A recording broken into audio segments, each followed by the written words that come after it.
ఓం శాంతి. ఈరోజటి మురళిలోని బాబా యొక్క మధుర మహావాక్యాలు. బాబా చెప్తున్నారు, మధురమైన పిల్లలు, శ్రీమతం అనుసారంగా మంచి సేవ చేసేవారికే రాజ్యం యొక్క ప్రైజ్ లభిస్తుంది. పిల్లలైన మీరు ఇప్పుడు తండ్రికి సహాయకులుగా అయ్యారు, కావున మీకు చాలా పెద్ద ప్రైజ్ లభిస్తుంది.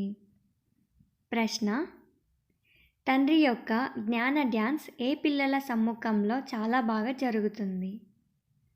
జవాబు: ఎవరికైతే జ్ఞానం పట్ల ఆసక్తి ఉంటుందో, ఎవరికైతే యోగం యొక్క నశ ఉంటుందో, వారి ఎదురుగా తండ్రి యొక్క జ్ఞాన డ్యాన్స్ చాలా బాగా జరుగుతుంది. విద్యార్థులు నంబర్ వారుగా ఉన్నారు, కానీ ఇది అద్భుతమైన స్కూల్. కొందరిలో ఏమాత్రమూ జ్ఞానం లేదు, కేవలం భావన మాత్రమే కూర్చొని ఉంది. ఆ భావన ఆధారంగా కూడా వారసత్వానికి అధికారులుగా అవుతారు.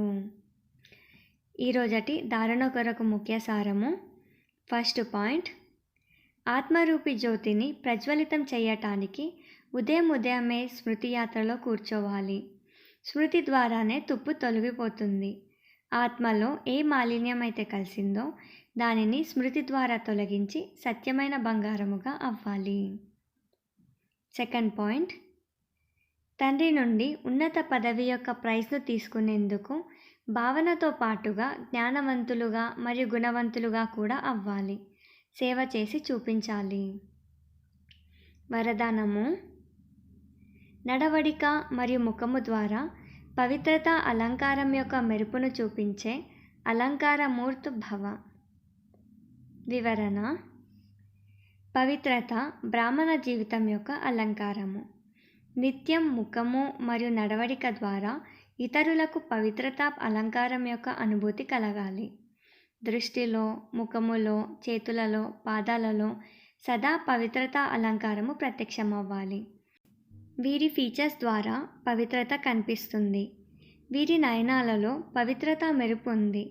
వీరి ముఖముపై పవిత్రత చిరునవ్వు ఉంది అని ప్రతి ఒక్కరూ వర్ణించాలి. వారికే ఇంకే విషయాలు కనిపించకూడదు. ఇటువంటి వారినే పవిత్రత అలంకారముతో అలంకరింపబడిన మూర్తి అని అంటారు. స్లోగన్: వ్యర్థ సంబంధ సంపర్కాలు కూడా అకౌంట్ను ఖాళీ చేస్తాయి, అందుకే వ్యర్థాన్ని సమాప్తం చేయండి. ఓం శాంతి.